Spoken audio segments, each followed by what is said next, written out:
Hi friends, Dhanush நடிக்கும் 56வது திரைப்படத்தோட புதிய அப்டேட் பற்றி பார்க்கலாம். ஸ்கிப் பண்ணாமல் கடைசி வரைக்கும் பாருங்கள். தனுஷ் நடிக்கும் 56வது திரைப்படத்தை இயக்குனர் மாரி செல்வராஜ் தான் இந்த திரைப்படத்தை இயக்குறாரு. இந்த படத்தை தயாரிக்கிறது வேல்ஸ் ஃபிலிம்ஸ் இன்டர்நேஷனல். இவங்க தான் இந்த திரைப்படத்தை தயாரிக்கிறாங்க.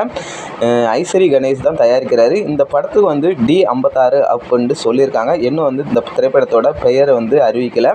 இது ஒரு அறிவுபூர்வமான அறிவிப்பு அப்படின்னு சொல்கிறாங்க. இந்த அப்டேட் இதில் மியூசிக் டைரக்டர் ஏஆர் ரஹ்மான். இவர் தான் இந்த திரைப்படத்தை மியூசிக் பண்ணுறாரு. கண்டிப்பாக இந்த திரைப்படம் மாரி செல்வராஜுக்கு பெரிய லெவலில் போனாலும் போக வாய்ப்பு இருக்குன்னு தான் சொல்லணும். மாரி செல்வராஜ் எடுத்த எல்லா திரைப்படம் பட்டை கிளப்பிருக்கு தான் சொல்லணும். அதேமாரி நம்ம தனுஷ் கைவசமாக 4-5 படத்தை ரிலீஸ்க்காண்டு வெயிட் பண்ணிட்டு இருக்காரு. இப்போ ரீசெண்டாக குபேராவோட ஃபர்ஸ்ட் சிங்கர்லாம் வந்துச்சு. அதேமாரி இட்லி கடை அப்படின்னு லைனாக நிறைய படம் வச்சிருக்காரு. கண்டிப்பாக இட்லி கடை படத்துக்கு எதிர்பார்ப்பு அதிகமாகவே இருக்குது. அதுமாரி குபேரா திரைப்படத்துக்கும் எதிர்பார்ப்பு அதிகமாகவே இருக்குன்னு தான் சொல்லணும். தனுஷ் கண்டிப்பாக லைனாக படத்தை ரிலீஸ் பண்ண போகிறாரு. அடுத்தடுத்த படத்தை யாரெல்லாம் பார்க்க வெயிட் பண்ணுங்களோ கீழே கமெண்ட் பண்ணுங்க. அப்படி செலக்ட் பண்ணுங்க. பாய்.